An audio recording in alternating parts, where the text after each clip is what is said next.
मधुसूदन पाद सरस्वती जी महाराज अपने समय के कट्टर वेदांती,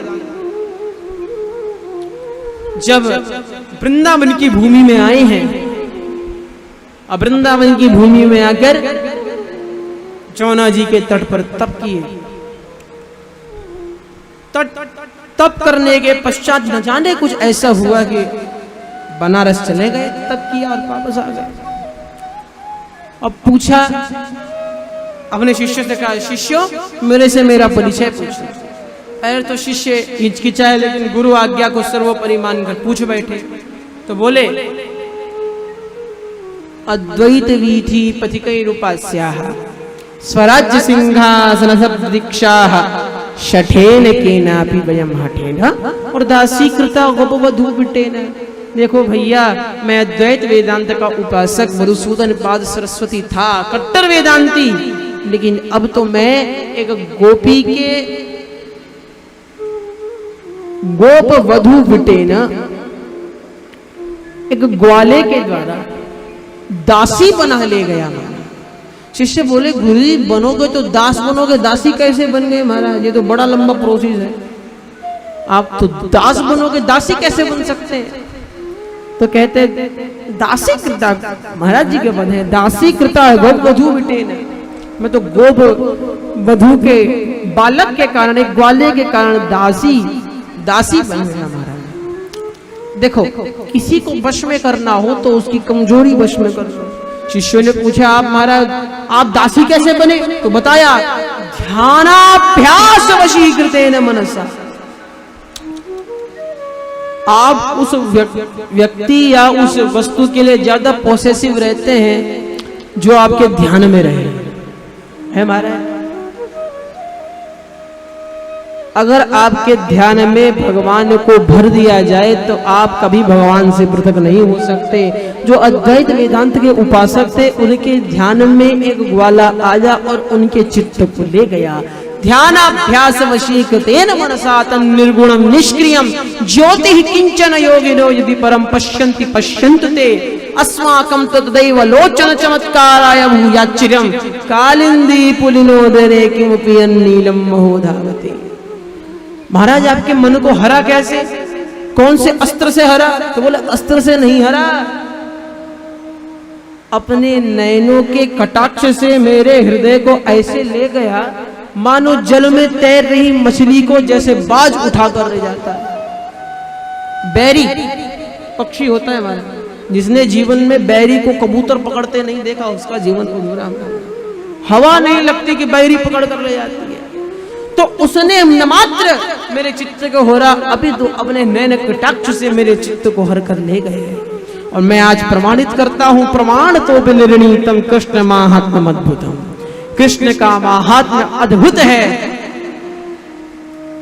प्रमाण तो विनिर्णीतम कृष्ण माहात्म्यम अद्भुतम न शक्नुवन्ति ये सोढुम ते मूढ़ा निर्णयं यतः। जो भगवान कृष्ण के महात्म्य को नहीं समझ सकते वो वास्तविकता में मूढ़ है। मधुसूदन पाद सरस्वती जी महाराज जैसा जब कट्टर वेदांती यहाँ आकर भक्ति का उपासक बन जाता है तो आज तो स्वयं भक्ति है, आपको तो तरुणी होना ही था, किंतु ज्ञान वैराग्य की स्थिति के विषय में मैं चिंतित इसलिए हूँ कि ज्ञान वैराग्य न जाने वृंदावन में कहाँ मूर्छित अवस्था में पड़े हैं। प्रेम से बोलिए राधे श्याम राधे श्याम।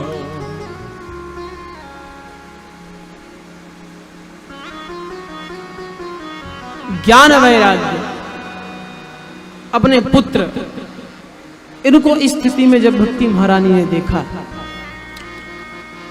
तो कहते हैं भक्ति करुणा परेण हरिणाप्य धर्मः कथम इष्यते इमं मे संशयं छिंदी तद्वाचा सुखितास्म्य हम।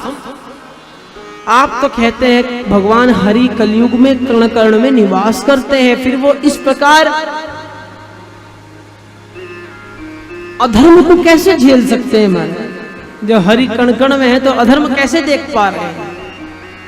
कलयुग में महाराज विप्रयर भागवती वार्ता गेहे गेहे जने जने कारिता कणलोभेन कथा सारस्ततो गतः।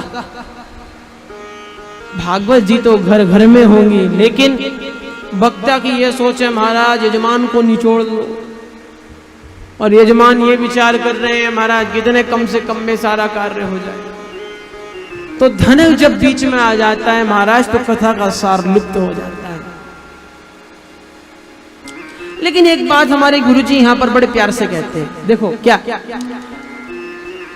बिल्कुल सही श्लोक है, विप्रैर भागवती वार्ता गेहे गेहे, घर घर में भागवत जी हो रही है महाराज, ठीक है मान लिया, घर घर में भागवत जी होती है, लेकिन जने जने कहने की क्या जरूरत है? कोई जन जन में भागवत तो नहीं हो रही। तो कहते हैं कि जने जने जन जन में भागवत जी यद्यपि ना हो रही हो, लेकिन हर व्यक्ति के हृदय में इच्छा है कि मैं भी एक दिन व्यासपीठ पर बैठूं। अरे महाराज इससे बढ़िया काम क्या है? दूसरों के धन पर आओ, 3 घंटा कुछ मन की सुनाओ, दूसरों से पैसा लेकर घर चले जाओ। प्रेम से बोलो राधे श्याम राधे श्याम। गुरुजी कहते हैं देखो जो वास्तविकता में श्रीमद् भागवत महापुराण की सेवा करते हैं वे तो नारायण तुल्य हैं, लेकिन जो धन की कामना से भागवत जी को श्रवण करते हैं, भागवत जी को श्रवण कराते हैं या भागवत जी का व्यवसाय करते हैं, उनसे बड़ा चोर कोई नहीं। वे तो ऐसे चोर है महाराज है जो आप उनको खुद लेकर आओगे, अपने घर में बिठाओगे, उनके पैर पकड़ोगे, उनके हाथ में खुद अपनी जेब खाली करोगे और उनको अपने हाथ से छोड़कर। प्रेम से बोलिए राधे श्याम राधे श्याम। किंतु अब नारद जी उत्तर देते हैं, देखो देवी आपने पूछा कि कलयुग में भगवान इतना अधर्म क्यों झेलते हैं, तो अयम तु युग धर्म वर्तते कस्य दूषणम अतस्तु पुंडरीकाक्षः सहते निकटे स्थितः। कलयुग में लोगों के लिए अधर्म ही धर्म है, लोग अधर्म को ही धर्म मानते हैं हमारा।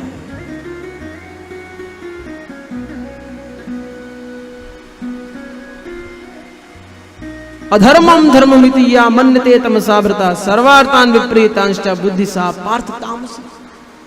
अधर्म को जो धर्म माने वही कालयुगी तामसी मति है। तो कलयुग में तो लोग अधर्म को ही धर्म मानते हैं, इसलिए अधर्म को धर्म मानने वाले ये कलयुग के लोग हैं। इसलिए यहाँ पर भगवान भी अभी शांत है, यथा समय सभी पापियों को दंड देने के लिए भगवान अवतरित होंगे। किंतु देवी कलिनासकृशः कोपि युगो नास्ति वरानने तस्मै त्वां स्थापयिष्यामि गेहे गेहे जने जने।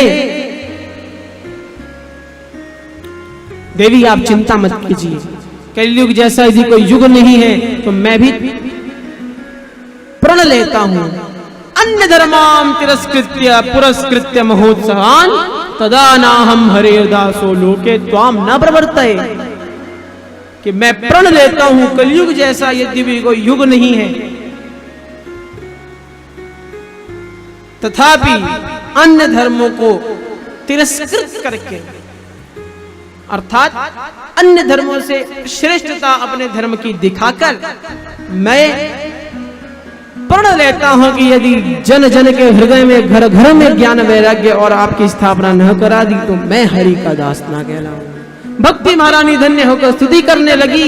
सुरनुषे तुम ही धन्योसी मद्भाग्येन समागता साधु नाम दर्शनम लोके सर्व सिद्धि करम परम। जयति जगति मायां यस्य कायादवस्थे जयति जगति मायां यस्य कायादवस्थे वचन रचनमेकं केवलं चाकलय्या वचन रचनमेकं केवलं चाकलय्या ध्रुव पदमपि यातो यत्कृपातो ध्रुवोऽयं ध्रुव पदमपि यातो यत्कृपातो ध्रुवोऽयं सकल कुशल पात्रं मम पुत्रं नतास्मि सकल कुशल पात्रं मम पुत्रं नतास्मि सकल कुशल पात्रं मम पुत्रं नतास्मि सकल कुशल पात्रं ब्रह्मपुत्रं नतास्मि ब्रह्मपुत्रं नतास्मि ब्रह्मपुत्रं न तस्मै जयति जगति मायां यस्य कायादवस्ते जयति जगति रे रे जली धनी रे जयति जगति धनी रे जयति जगति रे निषधा जयति जगति माया जयति जगति माया जयति जगति मायां यस्य कायाधवस्ते। जिन्होंने अपने प्रताप से ध्रुव प्रहलाद जैसे भक्तों को अल्प आयु में भगवान का ज्ञान देकर उत्तम स्थान को प्राप्त कराया है, आज उन नारद जी ने मेरे बच्चों का भार अपने हाथ में लिया। धन्य है नारद जी। नारद जी कहते हैं देवी कलयुग में तो एकमात्र आप ही साधन है। अलम व्रतैरलम तीर्थैरलम यानेरलम मखैरम गान कथा लापै भक्ति रे के मुक्तिदा। कलयुग में ज्ञान योग आदि सब कुछ भक्ति से श्रेष्ठ है, भक्ति से शीघ्र फलदायक नहीं है, आप ही भक्ति प्रदायक है। अब ज्ञान वैराग्य का उपचार करना आरंभ किया। सबसे पहले आयुर्वेद का प्रयोग किया, फिर हाथ पकड़कर हिलाया और वेद वेदांत घोषैश्च गीता पाठैर मुहुर्मुहुः, बार बार गीता जी का पाठ किया, वेद वेदांत का घोष किया, किंतु जब उठा नहीं पाए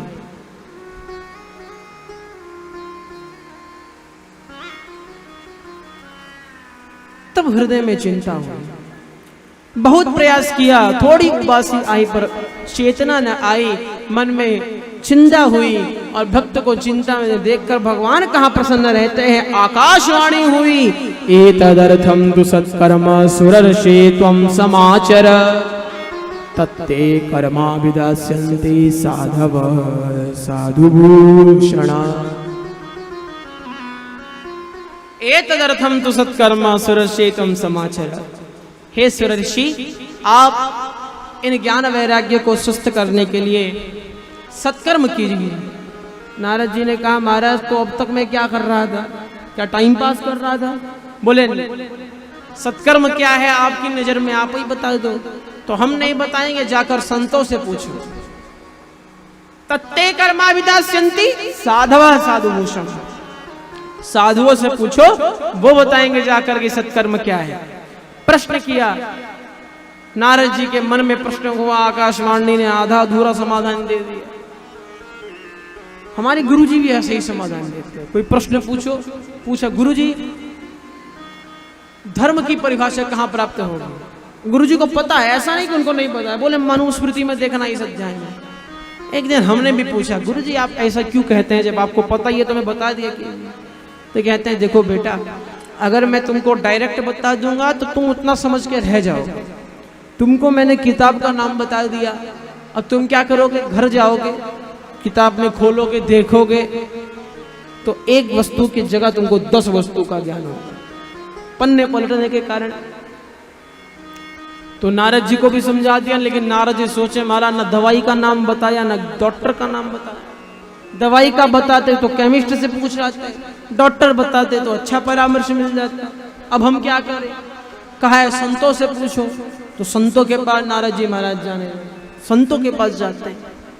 अब खुद सोचिए भैया, हाँ, पीएचडी का छात्र प्रथमा के पहली कक्षा के छात्र से पूछे महाराज जरा शुद्ध उपास्य सिद्ध कर देखो। भाई महाराज ये 2-3 सूत्र हमको सुनाओ।